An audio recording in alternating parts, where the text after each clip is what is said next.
Salam alaikum. J'espère que vous allez bien l'équipe. Alors, passons maintenant aux autres acides gras. À côté des acides gras saturés, insaturés, un nombre pair de carbone, un nombre impair, il existe des autres acides gras. Ce sont les icosanoïdes. Alors, c'est quoi ces icosanoïdes? Ce sont des dérivés d'acides gras. Notez-le bien. Ils dérivent de quel acide gras? C'est l'acide arachidonique. C'est lui qui va donner naissance aux icosanoïdes. Alors, cet acide arachidonique subit quoi? Il subit une oxydation enzymatique. Donc, l'acide arachidonique provient d'où? Il provient de l'action des lipases sur les lipides membranaires. On verra après ça. Donc, j'ai les lipides membranaires, ils vont subir l'action des enzymes, la phospholipase notamment, qui va libérer cet acide arachidonique, et cet acide arachidonique va subir une oxydation enzymatique. Et selon le type d'enzyme intervenant, si c'est la lipooxygénase, ça va donner naissance au leucotriène. Si c'est la cyclooxygénase, elle va donner naissance aux prostanoïdes. Les prostanoïdes sont de trois types: prostaglandine, thromboxane et prostacycline. Alors je répète, les icosanoïdes sont des dérivés d'acides gras polyinsaturés, mais qui particulièrement c'est l'acide arachidonique. Cet acide arachidonique, il provient d'où? C'est un acide constituant les membranes cellulaires. Il est issu grâce à l'enzyme la phospholipase A2. On verra ça après, ne vous inquiétez pas. Cette enzyme va libérer l'acide arachidonique des membranes. Après, il va y avoir intervention de deux enzymes sur ce dernier. Une lipooxygénase va me donner le leucotriène, ou bien la cyclooxygénase qui va donner les prostanoïdes, qui sont de trois types: prostaglandine, prostacycline et thromboxane. Alors les leucotriènes ont beaucoup plus un rôle de médiateur dans les réactions inflammatoires. Les prostaglandines, on les retrouve beaucoup plus dans le liquide séminal, le sang maternel, les contractions utérines, le sang menstruel. Lorsqu'une femme enceinte va accoucher, donc les prostaglandines vont l'aider par leur intervention dans la contraction musculaire. Donc je reprends.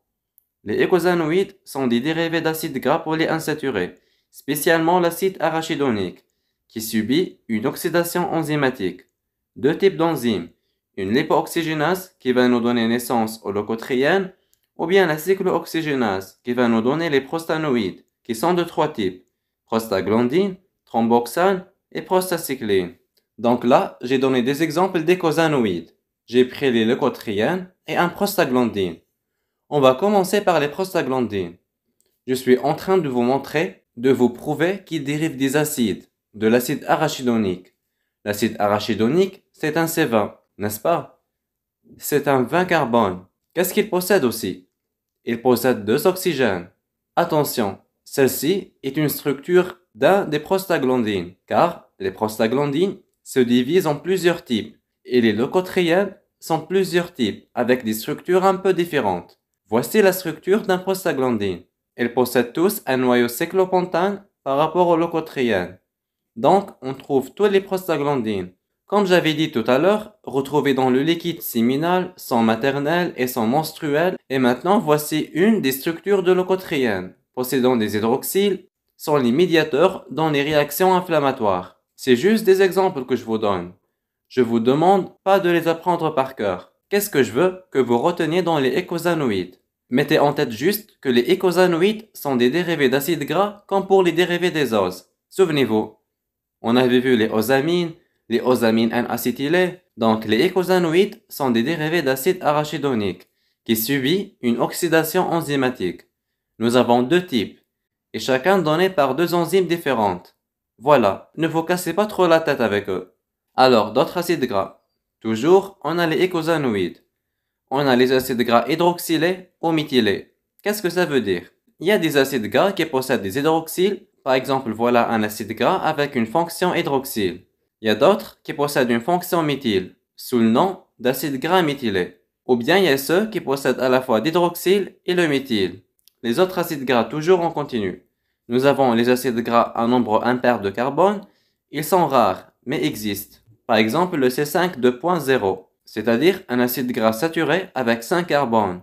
Ou le C9 delta 6. C'est un acide gras à nombre impair avec une double liaison. Voilà les acides gras qu'on peut rencontrer dans la nature. Passons maintenant aux choses plus intéressantes, les propriétés des acides gras. Et on va commencer par l'isomérie. Donc, isomérie cis-trans. Ça ne concerne que les acides gras insaturés. Donne aux acides gras insaturés deux configurations possibles, la configuration cis et la configuration trans. Ici, en se basant sur quoi? En se basant sur la position des hydrogènes par rapport donc à la double liaison.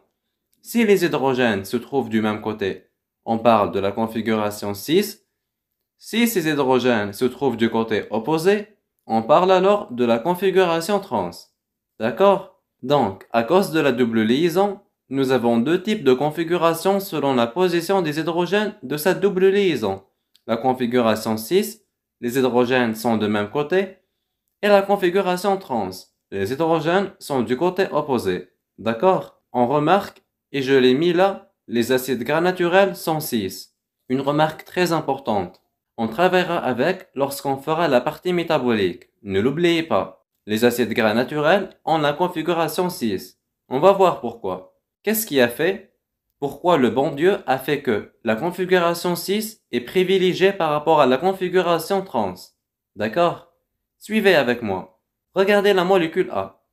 La configuration est trans. Regardez. Donc, j'ai un zigzag normal de mon acide gras. Maintenant, regardons la molécule B avec la configuration cis. J'ai une sorte de courbature. La molécule me fait un genre d'une courbe. Vous voyez cette courbe-là? Alors, quel est l'intérêt d'avoir une courbe plutôt qu'une forme linéaire avec la configuration trans? N'oubliez pas que les acides gras sont les constituants des membranes cellulaires, n'est-ce pas? La cellule doit avoir un contact avec l'extérieur pour échanger les informations, les nutritions, et éliminer les déchets pour assurer une fluidité membranaire. Alors, essayons d'imaginer cette fluidité. Essayons d'imaginer une membrane faite d'acides gras trans. Toute une membrane. Voilà ce que vous allez voir. Regardez, si toute une membrane était faite d'acides gras à configuration trans, vous aurez une courbe lipidique où il n'y a aucun espace et ça va vous faire un mur. Et ce mur va rendre la cellule imperméable, c'est-à-dire empêcher les échanges entre les milieux intérieurs et extérieurs de notre propre cellule. D'accord? Par contre, quand j'ai des acides gras ayant une configuration cis, regardez la courbature. Cette courbature-là me permet d'avoir du vide. Ce vide-là va me permettre qu'il y ait des échanges entre le milieu extérieur et intérieur. Donc, la configuration cis est privilégiée et beaucoup plus importante parce que la configuration trans est linéaire, confère une rigidité de la membrane et ne permet pas sa fluidité. Donc, en conclusion, les acides gras trans sont très dangereux pour la santé. Alors imaginez, vous avez vos cellules avec des blocs comme ça. Ça va empêcher qu'il y ait des échanges avec le milieu extérieur. Ça va empêcher l'entrée des nutriments à travers les cellules. Les déchets ne peuvent pas sortir. La cellule ne peut pas utiliser les nutriments pour sa croissance et tout. Donc, la configuration trans est très dangereuse pour la santé cellulaire. Ça va causer l'obésité, c'est-à-dire l'excès de poids. Deuxième problème, obstruction des artères. Le sang ne circule plus. La configuration trans est très dangereuse pour la santé cellulaire. Ça va causer l'obésité, l'excès de poids. Deuxième problème, obstruction des artères. Le sang ne circule plus. Il ne va pas alimenter les cellules, ce qui va causer par la suite la mort cellulaire, et ça va causer aussi les maladies cardiovasculaires qui sont très dangereuses pour notre santé.